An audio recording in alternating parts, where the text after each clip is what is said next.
A very good morning friends. तो आज हम बात करने वाले हैं नोबेल प्राइज़ के फैक्ट्स के बारे में जो आपसे डायरेक्ट पूछे जाते हैं और केमिस्ट्री के प्रीवियस 5 इयर्स में जो नोबेल प्राइज़ दिए गए हैं जो आपसे पूछे जाते हैं उनके बारे में। तो स्टार्ट करते हैं। सबसे पहले जो नोबेल प्राइज़ को लेकर इम्पोर्टेंट फैक्ट है वो है मलाला यूसुफ़ज़ई को लेकर। ये आपकी यंगेस्ट नोबेल प्राइज़ विनर हैं या नोबेल लॉरेट इन्हें कहा जाता है। तो ये नोबेल प्राइज़ जो है इनको 17 साल की उम्र में मिला था। अगर आप उस टाइम पर देखें 2014 में जब आपकी बीजेपी की गवर्नमेंट आई थी, उस टाइम जब इनकी एज थी वो 17 ईयर्स थी और ये 1997 में जो है इनका बर्थ हुआ है। तो 2014 में इन्हें पीस के लिए जो है नोबेल प्राइज़ दिया गया था। पाकिस्तान में ये टेररिस्ट को से बिना डरते हुए स्कूल जाती थी, तो इसलिए इन्हें पीसफुल के लिए दिया गया था।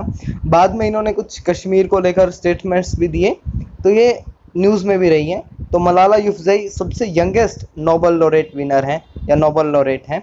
नेक्स्ट जो बात करते हैं यंगेस्ट के बाद सबसे ओल्डेस्ट, जॉन बी गुडइनफ। ये आपके ओल्डेस्ट पर्सन हैं, ओल्डेस्ट नोबेल लॉरेट हैं। इन्हें 97 की एज में 2019 में केमिस्ट्री में जो है इन्हें लिथियम बैटरीज के लिए जो था पिछले ही साल इन्हें नोबेल प्राइज़ दिया गया था। इनका नाम एक बार और स्लाइड्स में आएगा तो आपको ज़रूर याद रखना है, ये जॉन बी गुडइनफ, आसान सा नाम है और सबसे ओल्डेस्ट ये नोबेल लॉरेट हैं जिन्हें 2019 में पिछले साल ही जो है आपका नोबेल प्राइज़ दिया गया था। इनकी एज 97 थी उस टाइम 2019 में।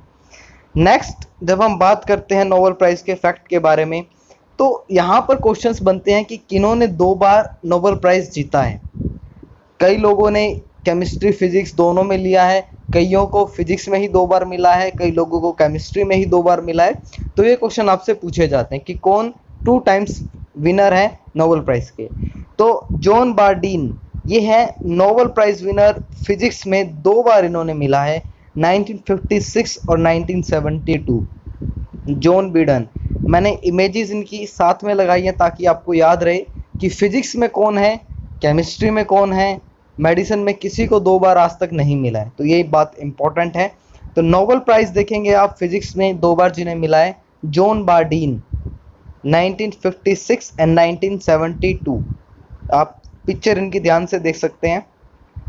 नेक्स्ट जब हम बात करते हैं नोबेल प्राइज़, यहाँ पर जब मैडम आपकी जो है मैरी क्यूरी की बात होती है तो एक बात सबसे इम्पोर्टेंट है, इन्हें 2 नोबेल प्राइज़ मिले हैं लेकिन एक इन्हें फिजिक्स में मिला है, एक इन्हें केमिस्ट्री में मिला है।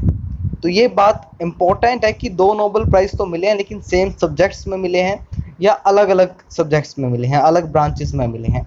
तो मैरी क्यूरी जिन्हें हम मैडम क्यूरी भी कहते हैं कई बार, तो इन्हें नोबेल प्राइज़ फिजिक्स में मिला था पहले 1903 में और उसके बाद केमिस्ट्री में 1911 में। इन्हें रेडियो एक्टिविटी का इनका बहुत बड़ा रोल है मैडम क्यूरी का, और इनके नाम से जो है यूनिट भी है रेडियो एक्टिविटी की, क्यूरी। आपका एक इंटरेस्टिंग फैक्ट है क्यूरी फैमिली को लेकर। आप सोचेंगे कि किसी फैमिली को लेकर कैसे कोई फैक्ट हो सकता है, तो मैं आपको बताऊं जो क्यूरी फैमिली है उन्हें 5 नोबेल प्राइज़ जो हैं वो उस फैमिली के पास हैं।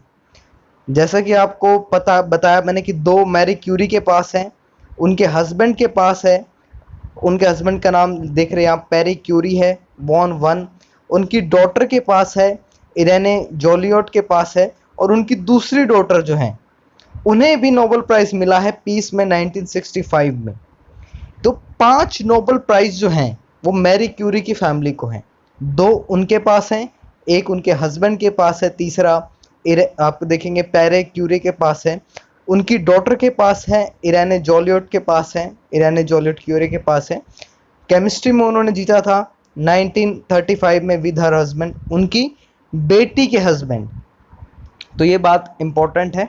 और उनकी सेकंड डॉटर जो कि डायरेक्टर ऑफ यूनिसेफ रही हैं, उन्हें भी जो है नोबेल प्राइज़ मिला है पीस के लिए। तो 5 नोबेल प्राइज़ जो हैं वो क्यूरी फैमिली के पास हैं। तो ये बहुत सारा इम्पोर्टेंट मैटर है इस फैमिली के पास, बहुत सारे इम्पोर्टेंट क्वेश्चंस बनते हैं इस फैमिली को लेकर।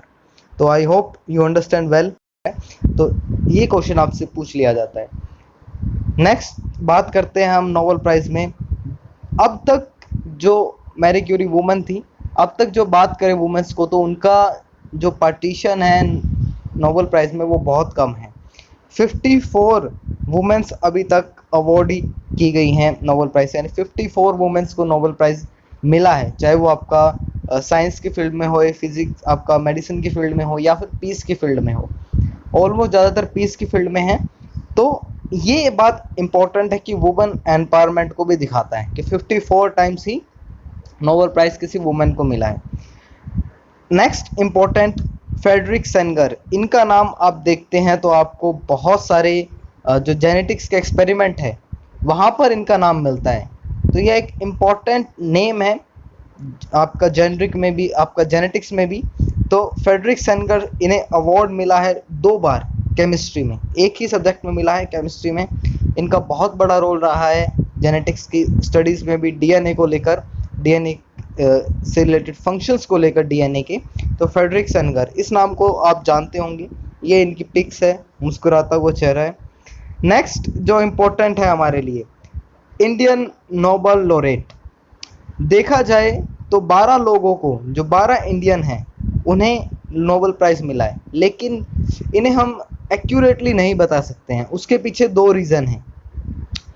तो रीज़न क्या है कि 1947 से पहले भी नोबेल प्राइज़ मिले हैं, लेकिन इंडिया, पहले हमें पता है कि हम ब्रिटिशर के अंडर रहे हैं, इंडिपेंडेंस डे है आज वैसे भी, तो हम अंडर रहे हैं उनके।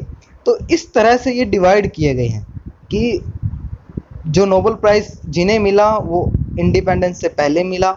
कुछ लोग क्या हैं इंडिया में, जिनका बर्थ तो हुआ है लेकिन बाहर जाके हैं, इंडिया से रिलेटेड है, इंडियन बॉर्न है, लेकिन बाहर जाके उन्होंने काम किया है, वहाँ की सिटीजनशिप ली है। तो इस तरह से नोबेल प्राइज़ मिले हैं। तो टोटल देखे जाएं तो 12 हैं। तो इस तरह से आपसे कभी भी इंडियंस के नंबर पे क्वेश्चन नहीं पूछा जाता है, नाम से पूछा जाता है। तो इसलिए कन्फ्यूज़न है, इसमें कोई दो राय नहीं है कि कन्फ्यूज़न नहीं है कि इंडिपेंडेंस से पहले, इंडिपेंडेंस के बाद इंडियन बॉर्न है, या फिर वहाँ पर जाकर उन्होंने अपनी सिटीजनशिप चेंज करी है, या फिर उस टाइम वो इंडिया में थे नहीं थे। तो ये बात रही है हमेशा ही नोबेल प्राइज़ में इंडियन नोबेल लॉरेट को लेकर। तो सबसे पहला जो नोबेल प्राइज़ किसी इंडियन को मिला था, तो वो आपका रविंद्रनाथ टैगोर जी को मिला था। हम जानते हैं लिटरेचर में उन्हें मिला था। उसके बाद अमर्त्य सेन हैं, इकोनॉमिक्स में हैं। आप देखेंगे सीवी रमन है, मदर टेरेसा है, दलाई लामा है, कैलाश सत्यार्थी जिन्हें इकोनॉमिक्स में मिला था, हरगोबिंद खुराना, इनका नाम भी देखते हैं आप। अब्बास सलेम हैं, इन्हें फिजिक्स में मिला है। मोहम्मद यूसुफ पीस में मिला है। वीएस नेपॉल को मिला है। रोनाल्ड रोस को मिला है। तो ये बहुत सारे नाम हैं। सीवी रमन को आपने रमन स्पेक्ट्रा पढ़ा होगा स्पेक्ट्रोस्कोपी में, तो विवेकानंद सुब्रमण्यम है, इन्हें मिला है। तो ये बहुत सारे नाम हैं। वीएस नेपॉल को मिला है। तो ये कुछ 12 नाम हैं जो आपसे बार बार पूछे जा सकते हैं। स्पेशली जो रिसेंट ईयर्स में, जैसे आप देखेंगे कैलाश सत्यार्थी को मिला है, पीस के लिए मिला है, अमर्त्य सेन को इकोनॉमिक्स में मिला है। तो ये 12 कुछ नाम हैं। मैं इनके बारे में कहूँगा कि आप थोड़ा और सर्च करें कि किस चीज़ में मिला है। स्पेशली जैसे हरगोबिंद सिंह हैं, आपके हरगोबिंद खुराना है, इन्हें मिला है, मेडिसिन में मिला है। इन्हें बहुत अच्छा काम किया था, इनके एक्सपेरिमेंट्स आप जेनेटिक्स में देखते हैं। सीवी रमन को रमन स्पेक्ट्रोस्कोपी में, मदर टेरेसा को हम जानते हैं, दलाई लामा को हम जानते हैं, अब्दुस सलेम को फिज़िक्स में मिला है, मोहम्मद यूसुफ को जो है पीस के लिए मिला है। तो ये बहुत सारे नाम हैं जो जिनका आपको पता होना चाहिए। आप सुब्रमण्यम जी को देखेंगे तो उन्हें केमिस्ट्री में मिला है। तो ये नाम है कुछ जो आपको याद रखने होते हैं हमेशा ही। इंडियंस के स्पेशली आपसे पूछे जाते हैं, टारगेटेड एक ये क्वेश्चन रहता है आपका हमेशा ही इंडियंस नोबेल लॉरेट के ऊपर, और स्पेशली रहते हैं कुछ आपके इकोनॉमिक्स और आपके मेडिसिन, केमिस्ट्री और फिजिक्स में जिन्हें मिला है, स्पेशली वो आपसे पूछे जाते हैं। नेक्स्ट, नोबेल प्राइज़ की लिस्ट में जो टॉप कंट्रीज़ हैं उनकी बात करें तो सबसे ज़्यादा नोबेल प्राइज़ जो जीते हैं, जिस कंट्रीज़ में गए हैं, वो आपका यूएसए है, United state of America, 380 Nobel prize. United kingdom UK 132, Germany 102, France 69, Sweden 32, Russia और सोवियत यूनियन इसलिए लिखा है क्योंकि ये पहले ये एक ही था, बाद में ये डिवीज़न हुआ है 31, स्विट्ज़रलैंड 28। आप एक बात सोच रहे होंगे कि जब भी हम डेवलप्ड कंट्रीज़ की बात करते हैं तो कुछ कंट्रीज़ के नाम तो यहाँ पर है, USA, UK, Germany, France, Sweden, लेकिन चाइना का नाम यहाँ पर नहीं है।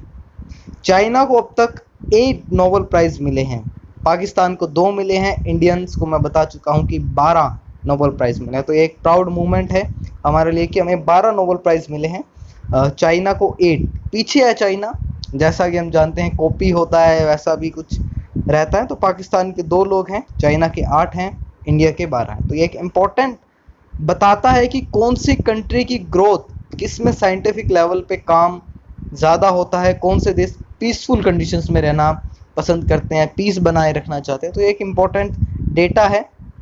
नेक्स्ट बात करते हैं नोबेल प्राइज़ केमिस्ट्री में किन्हें मिला है।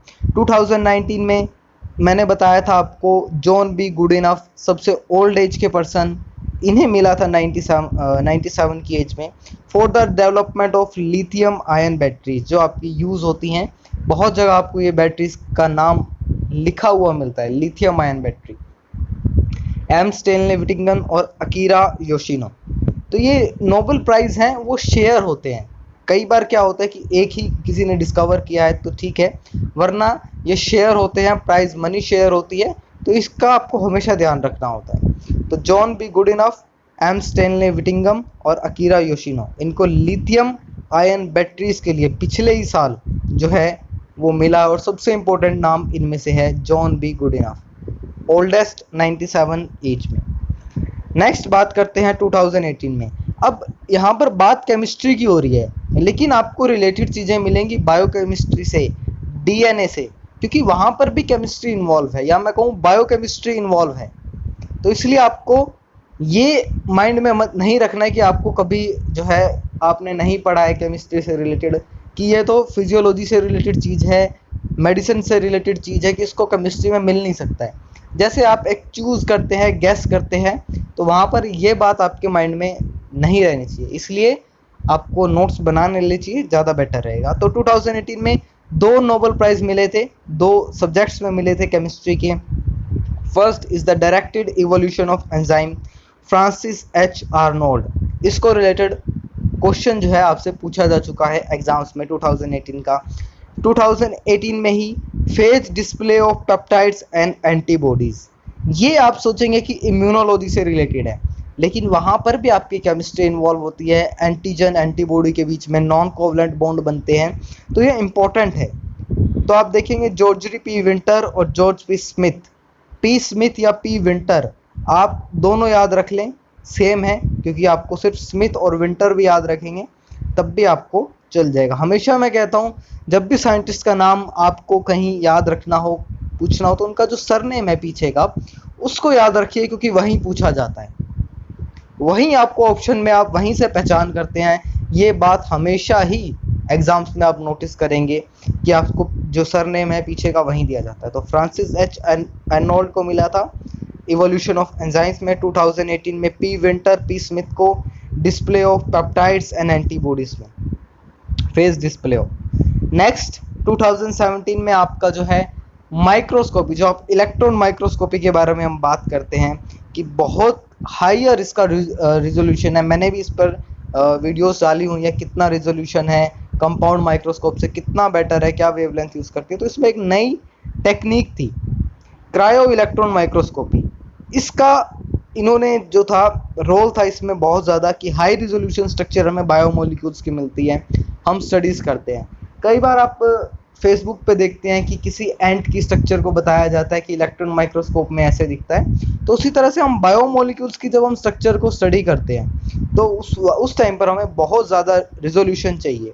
रिजोल्यूशन का मतलब क्या है, कुछ लोगों को कन्फ्यूज़न होता है, कुछ लोग समझ लेते हैं रिजोल्यूशन का मतलब बहुत बड़ा है। ऐसा नहीं है, रिजोल्यूशन का मतलब होता है दो चीज़ों के बीच में हम कितना डिफ्रेंशिएट कर सकते हैं। जैसे 2 शेड्स रख दी जाएं ब्लैक्स की, तो आप कितना डिफ्रेंशिएट कर पाएंगे, दैट इज़ रिजोल्यूशन। आप कितना रिजॉल्व कर पा रहे हैं। तो उस चीज़ को लेकर इनका नोबेल प्राइज़ इन्हें मिला था, जैक्स डोबोचेट को, जोकिम फ्रैंक और रिचर्ड हेंडरसन को। ये 3 नाम हैं आपके जिन्हें नोबेल प्राइज़ शेयर हुआ था 2017 में इनके बीच। Jacques Dubochet Joachim Frank and Richard Henderson. ये इंपॉर्टेंट नाम है, आपकी माइक्रोस्कोपी से रिलेटेड पूछे जाते हैं। नेक्स्ट 2016 में for design and synthesis of molecular machines, तो ये आपके नाम हैं 3, जॉन पीट सैवेज, सर जे Fraser Stoddart, Bernard L Feringa.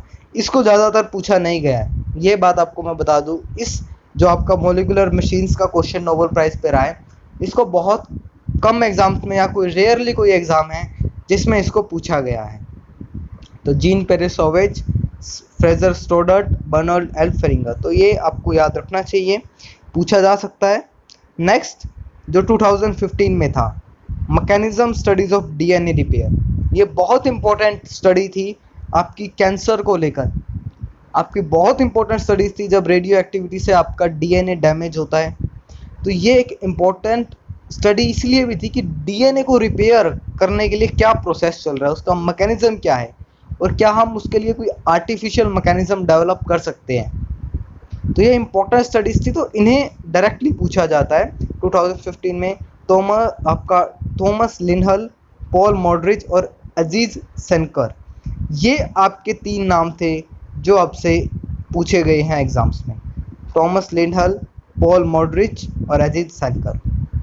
तो ये आपका नाम था केमिस्ट्रीज में 5 सालों के जो आपके नोबेल प्राइज़ थे उनसे रिलेटेड था, फैक्ट्स थे नोबेल प्राइज़ के बारे में।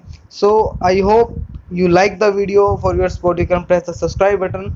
जो नेक्स्ट वीडियो होगी वो बहुत छोटी होगी और उसमें हम सिर्फ फिजिक्स के बारे में डिस्कस करेंगे, क्योंकि वहाँ पर जो क्वेश्चंस हैं आपके, वो आपके वेव्स से ज़्यादा पूछे जाते हैं। ग्रेविटेशनल वेव्स के क्वेश्चन आप देखेंगे, आपको जेएनयू में के एग्जाम्स में मिलेंगे। फिजिक्स से रिलेटेड क्वेश्चंस आपको मिलते हैं पार्ट ए के जर्नल सेक्शन में। So I hope you like the video, you can support the channel. Thank you so much and all the best.